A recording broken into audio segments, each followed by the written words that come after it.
Graduate Yeah, over the weekend at Notre Dame. Congratulations, Jordan. Thank you. I appreciate that. Yeah, I made it. Yeah, and you've made it here as well. You've just made it through your first spring ball here at UCLA. But before we get to that, where did you even begin to learn about this craft, this thing we call football in America? Yeah, so I grew up was born and raised in Stockholm, Sweden. Moved out of here when I was 14 years old, I believe, my freshman year of high school. Learned through YouTube, through fans that are out there. That even though it was a really small sport, we had about 600 kids who play the game of football, so it was kind of interesting. But it was definitely a good time, and I fell in love with the sport extremely early.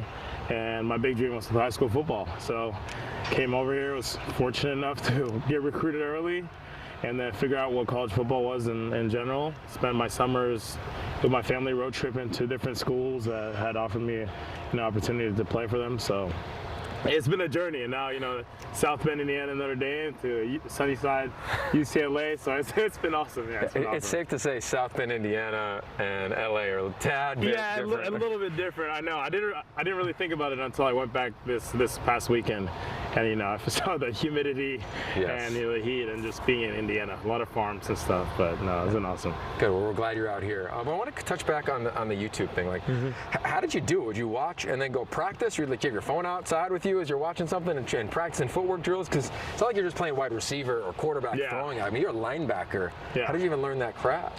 So I'm actually converted. So I came out as an athlete, I'd say, if anybody asked him was an athlete. You're always an athlete. Yeah, exactly. But so what I would do with YouTube, a lot of people sleep on YouTube. You can find everything, how to catch, how to tackle, how to track.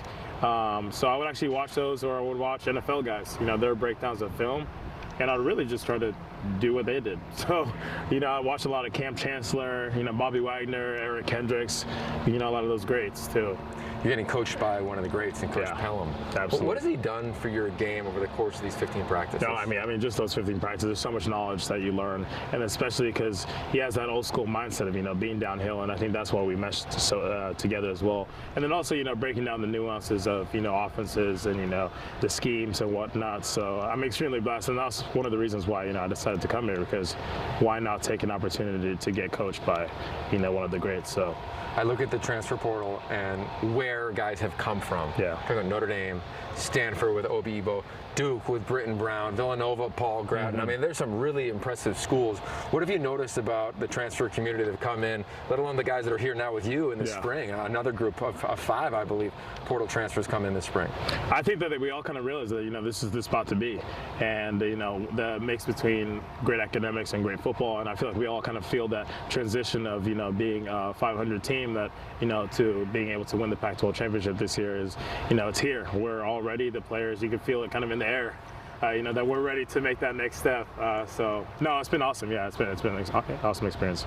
All right, what's the experience been like in grad school, coaching and leadership? We're talking for a lot of players. A lot of guys are in this course, and it's very attractive to come out to UCLA and get into that graduate program. How has the experience been for you? It's been awesome, honestly. It's also nice to take classes that you are genuinely excited about. You got a lot of big time speakers. I mean, you came in and spoke to us, so I think this has allowed us to take that step, because also there's so many leadership aspects of it, and if you want to have a future in coaching, it's awesome. We learn coaching philosophies. We get to read about Bob Knight, Phil Jackson, the greats Belichick, Saban, all those people. So I think that it just gives us an opportunity to learn more about coaching and leadership in organizations and whatnot. So all right, so I want you to coach and lead here before we let you go. Okay, think about a kid in Sweden, in Stockholm, who's going on YouTube to watch one of his heroes now playing football in America. What would you tell that individual who's trying to learn a sport? Yeah, I mean, it's hard, and sometimes it feels a little frustrating because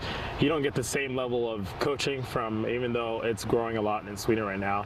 I'd say that stay the course, and then also be okay with messing up and not being as good in a sense as these prime NFL greats and stuff like that. But no, so I definitely just stay the course, and whatever you dream of. I mean, I'm a prime example of dreaming of playing football in the U.S. and being able to come over here. It's not impossible. Just keep putting your head down and keep grinding. I love it. Keep grinding. Your first coach's clinic. Yeah, exactly. Good job, Jordan. Appreciate it.